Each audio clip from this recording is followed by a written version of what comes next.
Vamos a conocer la historia de este personaje, el Che Guevara, Ernesto Guevara. Rosario, Argentina, 1928, Higueras, Bolivia, 1967. Revolucionario iberoamericano. Junto con Fidel Castro, a cuyo movimiento se unió en 1956, fue uno de los principales artífices del triunfo de la Revolución cubana en 1959. Desempeñó luego cargos de gran relevancia en el nuevo régimen, pero insatisfecho con la inoperancia de los despachos y fiel a su propósito de extender la revolución a otros países de Latinoamérica, en 1966 retomó su actividad guerrillera en Bolivia, donde sería capturado y ejecutado un año después, en 1967.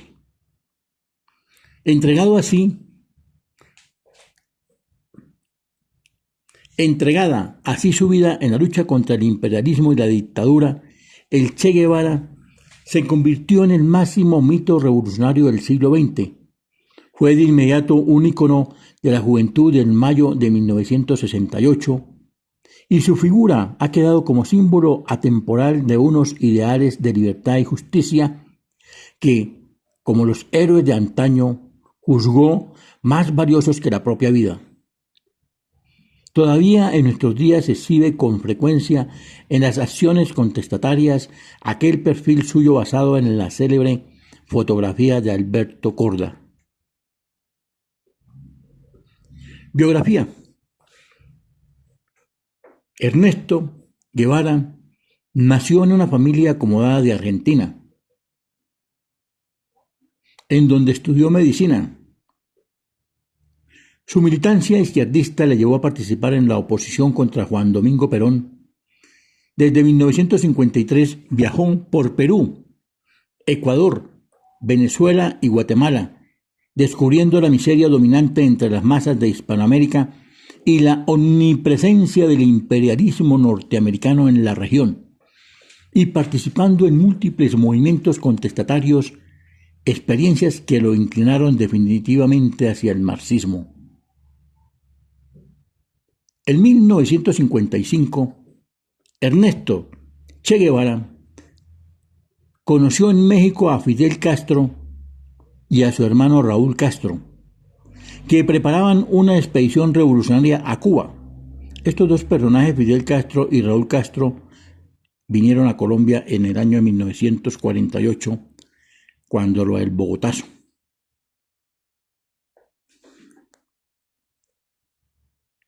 Guevara trabó amistad con los Castro, se unió al grupo como médico y desembarcó con ellos en Cuba en 1956.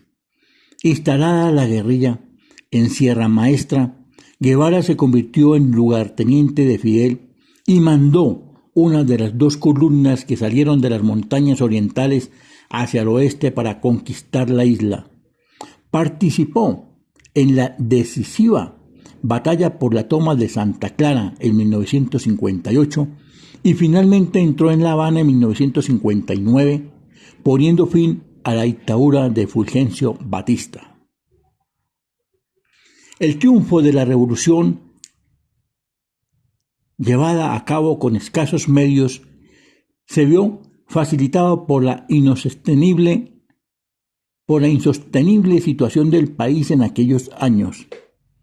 Pese a registrar la más alta renta per cápita de América Latina, la riqueza se concentraba en pocas manos. Este fortísimo desequilibrio social se repetía en los marcados contrastes entre el campo y la ciudad. En el plano político, la corrupción, los mecanismos clientelares y la inoperancia se habían acentuado hasta límites insospechados bajo el régimen despótico y autoritario de Fulgencio Batista. Su gobierno logró hacer coincidir en su contra a los sectores más dispares de opinión e intereses. La economía cubana, en extremo condicionada por la presencia de Estados Unidos, se basaba en el turismo en las áreas urbanas y en una agricultura de carácter capitalista que había generado un numeroso proletariado rural determinante en el proceso revolucionario. De la revolución a la política. El nuevo régimen revolucionario concedió a Guevara la nacionalidad cubana y le nombró jefe de la milicia y director del Instituto de Reforma Agraria 1959, luego presidente del Banco Nacional y ministro de Economía 1960. Mire este caballero que estudió medicina. Fue presidente del Banco Nacional y luego fue ministro de Economía en 1960 y finalmente ministro de Industria en 1961. Nada que ver con lo que estudió. En aquellos años Guevara representó a Cuba en varios foros internacionales en los que denunció frontalmente el imperialismo norteamericano. En un viaje alrededor del mundo se entrevistó con Gamal Abdel Nasser, Jawaharlal Nehru, Sukarno y Josip Broz Tito, 1959. En otros viajes conoció a diversos dirigentes soviéticos y a los chinos Zhou Enlai y Mao Zedong. Este señor se relacionó con Mao Zedong. En la tarea de la construcción en Cuba de una nueva sociedad y especialmente en el campo de la economía, el Che Guevara fue uno de los más incansables colaboradores de Fidel Castro. En la polémica económica que tuvo lugar en los inicios del nuevo régimen, se decantó por una interpretación original, creativa y no burocrática ni institucionalizada de los principios marxistas. Buscando un camino para la independencia real de Cuba, se esforzó por la industrialización del país, ligándolo a la ayuda de la Unión Soviética una vez fracasado el intento de invasión de la isla por los Estados Unidos y clarificado el carácter socialista de la Revolución Cubana en 1961. Su inquietud de revolucionario profesional, sin embargo, le hizo abandonar Cuba en secreto en 1965 y marchar al Congo, donde luchó en apoyo del movimiento revolucionario en marcha, convencido de que solo la acción insurreccional armada era eficaz contra el imperialismo. En Bolivia, relevado ya de sus cargos en el Estado cubano, el Che Guevara volvió a Iberoamérica en 1966 para lanzar una revolución que esperaba que fuese de ámbito continental, valorando la posición estratégica de Bolivia. Eligió aquel país como centro de operaciones para instalar una guerrilla que pudiera irradiar su influencia hacia Argentina, Chile, Perú, Brasil y Paraguay. Al frente de un pequeño grupo intentó poner en práctica su teoría, según la cual no era necesario esperar a que las condiciones sociales produjeran una insurrección popular, sino que podía ser la propia acción armada la que creara las condiciones para la que se desencadenara un movimiento revolucionario. Tales ideas quedaron recogidas en su libro La Guerra de Guerrillas, año 1960. Mientras yo estoy leyendo, vienen a mi mente muchos fragmentos de historias cuando se presentaron las guerras de independencia. Esto no tiene cómo acabar. Y esto va a continuar. Mientras haya desigualdad, siempre va a haber guerras. Mientras la gente se aleje de Dios, siempre van a haber guerras. Porque el amor hacia el hermano se acaba y se desea ser siempre superior a él. El Che, mito revolucionario.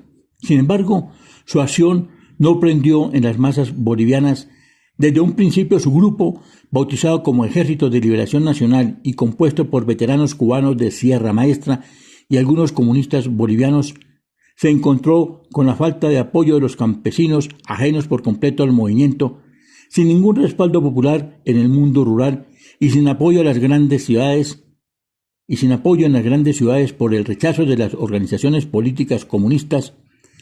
Las posibilidades de éxito menguaron drásticamente.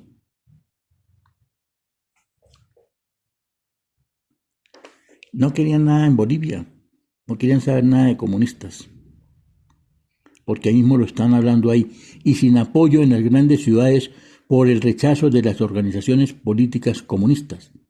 Las posibilidades de éxito menguaron drásticamente. Aislado en una región selvática en donde padeció la agudización de su dolencia asmática, Ernesto Guevara fue delatado por campesinos locales y cayó en una emboscada del ejército boliviano en la región del Valle Grande, donde fue herido y apresado el 8 de octubre de 1967, dado que el Che se había convertido ya en un símbolo para los jóvenes de todo el mundo. Los militares bolivianos, aconsejados por la CIA, quisieron destruir el mito revolucionario, asesinándole para después exponer su cadáver, fotografiarse con él y enterrarlo en secreto.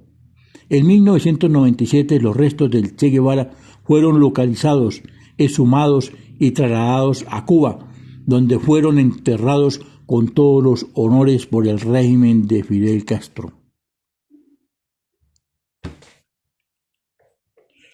La imagen de Ernesto Che Guevara queda incompleta si no se consideran, junto a la de revolucionarios, sus facetas como ideólogo y teórico de la guerrilla, de la lucha armada en pequeños grupos como única forma revolucionaria de actividad política posible en los países subdesarrollados.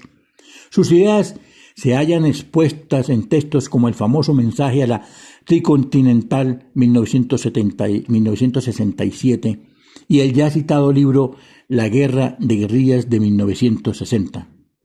Si bien escribió muchísimo, la mayor parte de su obra sigue inédita.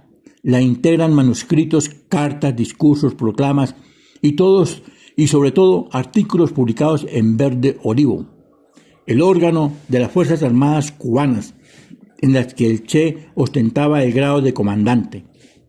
Los más recordados son aquellos en los que evoca la Revolución Cubana, una revolución que comienza en 1959 y siguiente, y los de política económica contra el burocratismo 1963 y siguientes. Del diario que Ernesto Guevara había ido escribiendo durante toda su vida, se publicó póstumamente la parte referente a la guerrilla boliviana, Diario del Che en Bolivia 1968. Mira que póstumamente fue que se habló acerca de ese diario.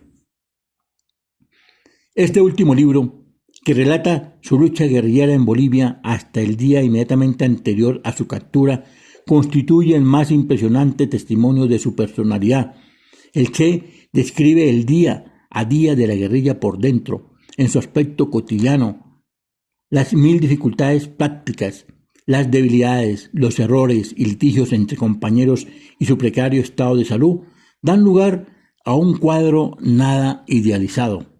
Pero es sobre todo el estilo casi distanciado de este diario, incluso en los momentos más difíciles, lo que revela el lado humano del Che en el último periodo de su vida. En su ánimo reinaban una enorme calma y una profunda serenidad, debido a la íntima convicción de lo justo de sus ideales y a la razonada aceptación del riesgo de morir en la lucha. Bueno, ahí terminamos la historia de este señor. Acá les voy a dejar unas imágenes.